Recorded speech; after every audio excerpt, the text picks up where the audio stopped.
nasci na Espanha em 1938, em plena Guerra Civil Espanhola, e o ano anterior à Guerra Mundial, não é? Então, a infância, eu lembro de coisas de guerra, etc. e tal. E tive mais irmãos, 3 irmãs e mais um irmão pequeno. Aí decidi ser jesuíta e vim para o Brasil, não é? Que na Espanha estava cheio de padre, então. E aqui me estabeleci, fui estudando, etc. Trabalhei no Colégio Loyola muitos anos, e chegou um momento em que fiz uma opção, deixei de ser jesuíta. Durante muitos anos eu fiquei na dúvida se deixava, se não deixava, até que decidi. E aí casei com a ciência durante uma série de anos. Então me dediquei à pesquisa. Eu tinha 19 anos, não é? Foi um ato de coragem, do qual não me arrependo. Eu conheço o Cartelli há mais de 30 anos. Assim. Eu conheci primeiro como padre, né? Eu cheguei a frequentar as missas dele lá na Igreja de Santana. Depois, mais tarde, na universidade, como aluna. Ele foi meu professor e, mesmo antes dele ser meu professor, eu comecei a trabalhar com ele, a fazer estágio. E, enfim, depois como orientador da minha pós-graduação e hoje como colega. Eu sempre gostei de biologia. Eu queria ser biólogo marinho, porque eu mergulhava, não é? Esquiava, aquela coisa toda, então o mar.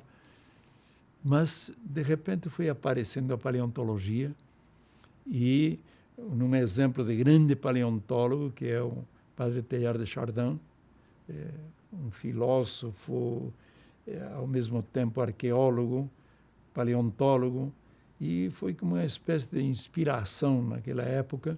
Descobri a paleontologia e alcei o voo. Bom, eu conheço o Cartelli de antes até de eu estudar aqui na universidade, né? Eu conheci ele num debate, uma mesa redonda, não sei exatamente o que era, sobre evolução e criacionismo, que foi feito aqui no teatro da universidade, e eu vim assistir. Então eu fiquei conhecendo ele nessa época. Eu devia ter uns 16 anos, mais ou menos. E aí depois eu vim estudar aqui na PUC, né? Vim fazer ciências biológicas. E um dos motivos pelos quais assim, eu escolhi estudar na PUC foi para poder trabalhar com ele aqui na paleontologia. A coisa foi assim. Eu comecei a ler, e quando o professor, que falhava muitas vezes de paleontologia, não dava aula, os colegas me pediam para falar sobre paleontologia. É gente séria, à noite, não é? Uma turma mais consciente, ao invés de ficar sem fazer nada. Então, quando falhava o professor, eu falava de paleontologia. Por isso, eu comecei a ler e a descobrir. E me convidaram para ser professor de paleontologia. Eu já tinha 2 licenciaturas, então, e lá fui eu. Mas fiquei envergonhado, que eu não sabia nada. Agora sei um pouquinho só.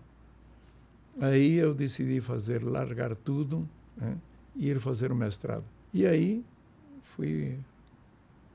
fiquei de professor, quando alguém saía, eu substituía, comecei a dar aula também de zoologia, de anatomia comparada, várias coisas, não é? Aqui, e sempre fazendo escavações. Eu passei para a Federal, mas sempre continuei na PUC como voluntário, cuidando da coleção de paleontologia e nas férias minhas, continuando escavações para ampliar a coleção. Quando me aposentei, voltei para a PUC, de onde nunca saí. Durante mais de 10 anos, Cartelli promovia todo mês de julho as escavações, expedições científicas no interior da Bahia, nas cavernas do interior da Bahia, que foi o que gerou boa parte dessa riqueza que nós temos hoje no museu. E ele reunia, né, estudantes que iam, né, aprender e ajudar nesse trabalho. E eu tive a felicidade de acompanhar algumas dessas expedições. Mas era tudo muito feito com muita paixão e com pouco recurso. Então, apesar de haver algum apoio da universidade, claro, apoio do CNPq, ficava ainda aquém do que era necessário. As viagens normalmente aconteciam com um veraneio que ele tinha, né? A gente apelidou veraneio de datação. E aí a gente ia nesse veraneio e voltava e ela estragou, ele acabou vendendo, ela já estava muito velha.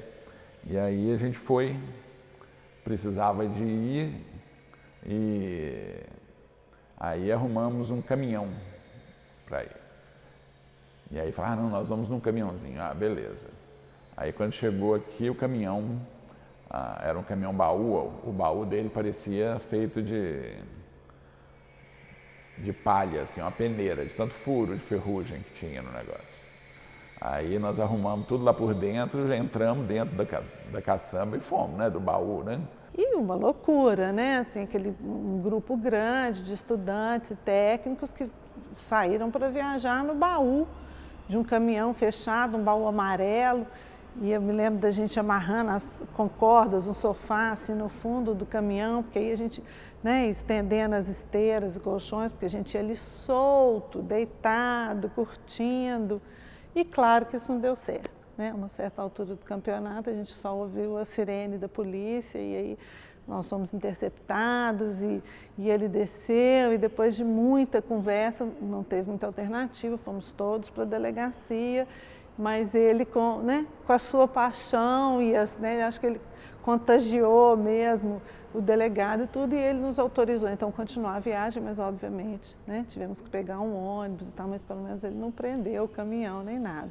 E foi uma das escavações mais bem sucedidas no final das contas. Tivemos muita sorte fazendo essa coleção, que é um monumento à constância e é um monumento a tantas pessoas, alunos meus, que ocultamente, desconhecidamente, hoje ajudaram a formar essa coleção que está aqui na PUC. E aí foi quase que espontaneamente surgindo um museu após as duas grandes exposições que fizemos no Palácio das Artes. Uma foi em 1981 e outra em 1992.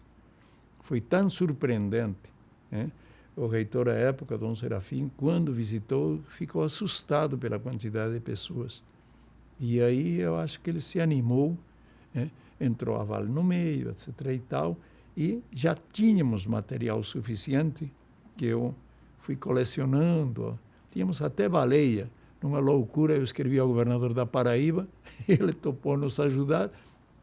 A Varig deu 2 passagens e um amigo trouxe, carregava carros para o Nordeste, vinha vazio e trouxe a baleia. Foi uma festa, não é? Imagina uma baleia aqui em Belo Horizonte. Essas loucuras que dão certo sempre. E fui recebendo apoio aqui da universidade e meu sonho era um museu. Então, todo mundo dizia que era impossível. Olha como impossível também pode acontecer. Então, eu ia guardando coisas, colecionando coisas, fazendo coisas para o museu. Todo mundo ria de mim, mas aí está. O cartel começou com a primeira coleção da PUC, que foi de paleontologia. Depois dele foram seguindo outros professores a fazer essas coleções e o local para agrupar todas as coleções foi o museu. A gente recebe na faixa de 50 mil pessoas ano nesse museu, então é um enriquecimento cultural para Belo Horizonte gigante. A gente recebe pesquisadores do mundo inteiro aqui, então é um enriquecimento para os alunos da PUC que podem acompanhar, ver o trabalho de vários pesquisadores. Eu acho que esse é o grande legado que ele tem. É impressionante como o cartel dá uma nova dimensão ao museu. Como ele sabe cada detalhe, de cada exposição, de cada peça, de cada osso que foi colocado e por que foi colocado. né, como que foi descoberto, né, como que foi recebido. Então é impressionante, né, quando a gente tem, né, o Cartelli como guia, né?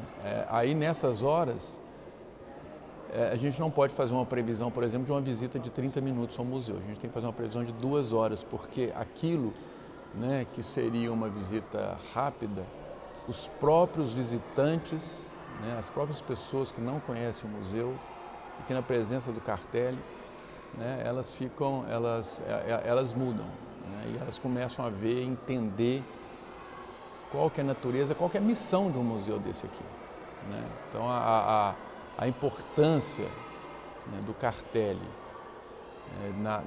não só no nosso museu, que isso, né, muito nos orgulha, né, mas do cenário da paleontologia brasileira e internacional, é altíssimo. Agora, é necessário ressaltar uma coisa. Todo mundo fica admirado com a coragem da PUC. Não é barato manter um museu como esse. É uma obra de extensão universitária, um serviço à coletividade que, além de corajoso, além de acreditar que isso realmente é ir de encontro a um direito que a sociedade tem de encontrar cultura e sabedoria e conhecimento, é um ato de coragem muito grande. Por isso é que eu sempre tirei o chapéu para a PUC.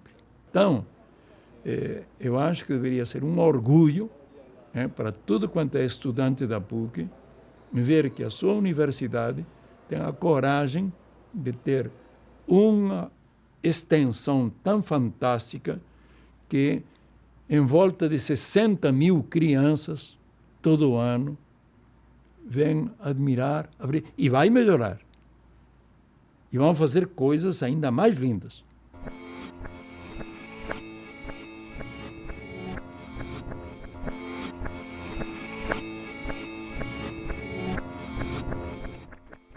O trabalho do Cartelli, né, a gente está falando de uma trajetória aí de 40, 50 anos de trabalho, né, revelou e tem revelado continuamente para a ciência muitas coisas novas, né, muita informação, tem revelado uma fauna do passado de uma riqueza, né, no Brasil que pouco se conhecia.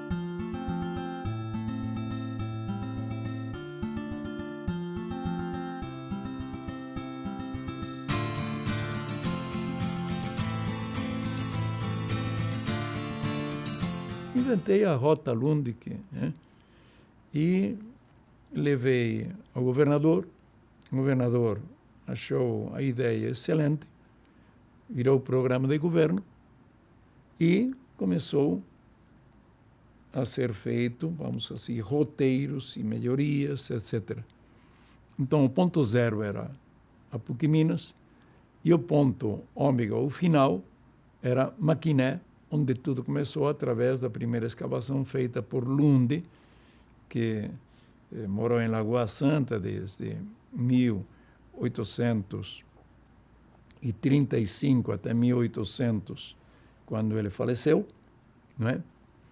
Então, visitando não só, vamos dizer assim, paisagens fantásticas, como são as do Cerrado, né? E, inclusive, acabando na cidade de Guimarães Rosa, como as origens da história brasileira. Então, com grutas, com achados, e foi considerada pela Organização Mundial de Turismo como o melhor projeto turístico apresentado naquele ano. Uma caverna submersa no coração do Brasil escondeu durante milhares de anos os ossos de um dos maiores mamíferos que já viveu nas Américas. A preguiça gigante. Especialmente encontrar a preguiça gigante, não é? Eu que já encontrei ossos de mais de 50, nasceu uma inteirinha embaixo d'água, só falta um osso da pata, né? Realmente foi mágico. E no Lago Azul foi realmente espetacular, muito perigoso. Foram mergulhadores da Petrobras. foi a Petrobras que patrocinou, e o material está aqui.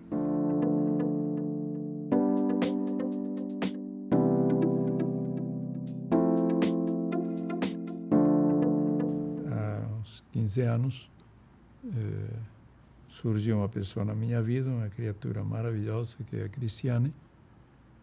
Conheci, me aproximei, acabamos casando. Foi engraçado. Quando eu conto essa história, é uma história engraçada, porque assim, a princípio eu fiquei assustada, né? Primeiro que eu não tinha ideia de quem era Cartelli. Eu não tinha ideia do paleontólogo, que é o Cartelli, né? Da pessoa da Cartelli. Eu fiquei assustada, né? Falei, nossa, mas, né? Que professor Cartelli, né? Que é comigo, foi uma coisa assim inesperada. E acabou que a gente se conheceu mesmo. E depois de 6 anos, né, dessa amizade, é que veio o casamento. Então, nós não namoramos, eu e o Cartelli, não teve um namoro, né? Teve uma coisa de amar, gostar, mas não assumia, né? Por causa da diferença de idade e tudo mais. E depois que eu falei, então você não me quer, vou arranjar um namorado, arranjei um namorado, o namoro não deu certo, e aí ele tomou coragem, pediu minha mão para minha mãe, e aí foi assim. Há 8 anos tivemos a felicidade, não é, de receber, de aumentar a família com nosso filhinho Castor Henrique, que hoje está com 8 aninhos. Então, enfim, preenche tudo, não é? E a preocupação, a angústia da idade, mas Deus vai tomar conta, porque ele está, vamos dizer assim, eu encarreguei um santo de olhar por ele, um santo que foi meu amigo, aliás, amigo querido, amigo íntimo, que é Dom Luciano Mendes de Almeida, não é, arcebispo de Mariana, que faleceu há uns anos atrás. Então, todo dia os dois rezamos para que Dom Luciano olhe por ele, né? Dom Luciano, amigo do papai, toma conta de mim com todo carinho durante o dia de hoje. Um beijo do Tato. Pronto. É o único filho do Cartelli, né? Cartelli foi pai aos 70 anos de idade. Então, ele teve o primeiro filho aos 70 anos de idade. Então, para ele, assim, foi uma alegria imensa, né? Acho que ele nunca imaginou na vida dele ser pai. Uma coisa super inesperada mesmo. Acho que tanto o casamento, né? Porque é uma pessoa que foi padre, deixou de ser padre, acho que aos 35 anos, né? E de repente casou e depois teve um filho. Então a vida dele começou num tempo diferente dos outros, né? Mas não fez diferença, né? O Cartelli pro Tato e o Tato pro Cartelli é uma coisa linda de se ver, né? Os dois juntos. Nós esperamos 5 anos, né? Para minha gravidez, para conseguir engravidar do Tato. E quando eu descobri que eu estava grávida, eu fui direto para o museu, né? Eu ia fazer ultrassom, né?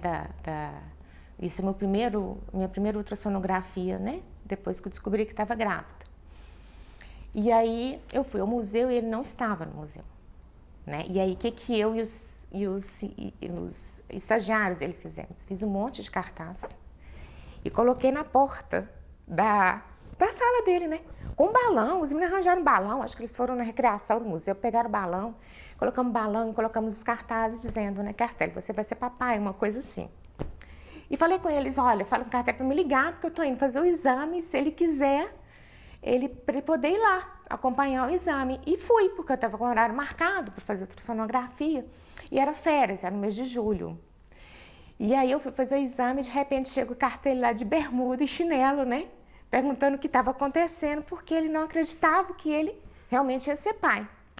E aí chegando lá a gente viu o Tato, né? Pela primeira vez. Foi muito legal. Foi emocionante. Eu esperei 5 anos para ser mãe. Eu esperei 6 anos, Cartelli. Foi difícil, foi um tempo para poder concretizar o sonho nosso, né, de ter um filho. E foi bom poder dividir isso com quem estava lá no momento, né?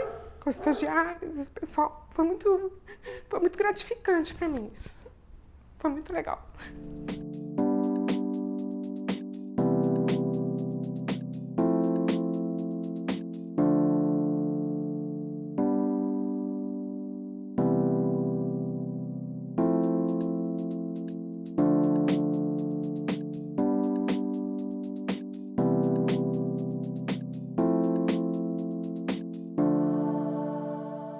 incrível, né? Ser casada com um homem, com a cultura, com a inteligência do Cartelli, é muito gratificante. Só que para mim, como eu falei, esse Cartelli não é um paleontólogo Cartelli. Para mim, Cartelli é um Cartelli. Sabe, é o Cartelli que a gente, marido e mulher mesmo, que a gente briga, não passou na padaria, sabe? Você chegou atrasado, tem que buscar o tato, sabe? Então, o Cartelli para mim é outro, é o meu Cartelli. Cartelli pai do tato, sabe? Que meu marido é outro Cartelli. Às vezes eu fico brava com ele, falo, nossa, porque são força, precisa me dar mais atenção, porque paixão pelo trabalho, né, enorme, né, então às vezes é mais fácil ele esquecer uma consulta médica do que qualquer compromisso no museu, né, essa é a vida do Cartelli. O Cartelli é apaixonado, se você vier aqui sábado ele está aqui, se tiver algum evento domingo ele está aqui, ele não se priva de vir, o filho dele está constantemente com ele aqui, então o museu praticamente é a segunda casa dele, se não for a primeira. Ele é uma pessoa muito simples, né, nesse convívio diário, né? Então pela natureza dele, né, e por tudo que ele representa, ele é um pesquisador, ele é um cientista, né? Se a gente pudesse definir uma pessoa que seja um pesquisador, que seja um cientista, eu definiria o Cartelli.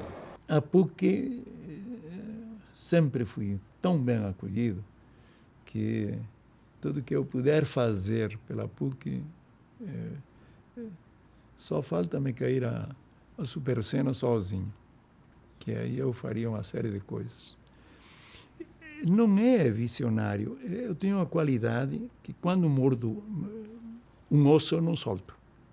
Então, se eu acho que uma coisa vale a pena, eu luto por ela, vou atrás, e dificilmente eu desisto.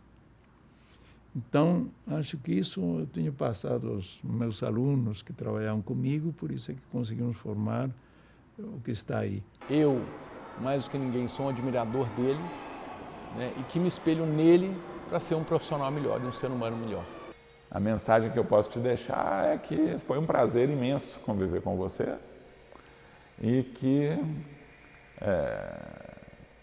muitos anos ainda vão acontecer dessa convivência e a gente ainda vai conseguir realizar muita coisa. Professor, eu quero dizer que para mim, né, para minha formação, para minha vida pessoal e profissional, você sabe da importância, né, que você tem e do tanto que eu, por tudo isso, pelo profissional, pelo cientista, pela pessoa que você é, né, te desejo aí muitos e muitos mais anos de vida e trabalho, né, e de produção, porque, inclusive como cidadã, né, como uma pessoa ligada à ciência, como uma pessoa ligada ao estudo da vida, a gente te deve muito, a gente tem muito a agradecer. Sucesso e sorte. Te adoro. Obrigada por tudo, obrigada pelo nosso filho, pela minha vida, né, em família com você. Né, obrigada por me deixar fazer parte da sua família também, né? E te amo muito. Papai, te amo. Você trabalha muito legal. Beijo. No meio científico, eu sou muito nítido na minha visão de Aristóteles. Só sei que nada sei. Quer dizer, aquilo que eu estou fazendo, os que vierem atrás vão fazer muito melhor. Como eu fiz melhor do que me antecederam. Como cidadão, sonho com o que eu vi quando cheguei ao Brasil em 1957, com uma criatura maravilhosa como presidente chamado Juscelino Kubitschek. Há 57 anos que venho correndo atrás do futuro. Este país, querendo ou não querendo, esses parasitas que aí estão, um dia vai ser aquela profecia dos Estevão Soares, o Brasil, o país do futuro, sim, senhor. Que riqueza no povo, riqueza no meio ambiente, riqueza de sol, de água, de mar, dificilmente se encontra em outros países. Se eu pudesse pedir, ver crescer um pouco mais meu filho, ir trabalhando até que a caneta não se sustente nos dedos, e o dia que eu fechar os olhos, Eu acho que eu não fui parasita. Eu acho que fiz o que podia e que Deus me acolha.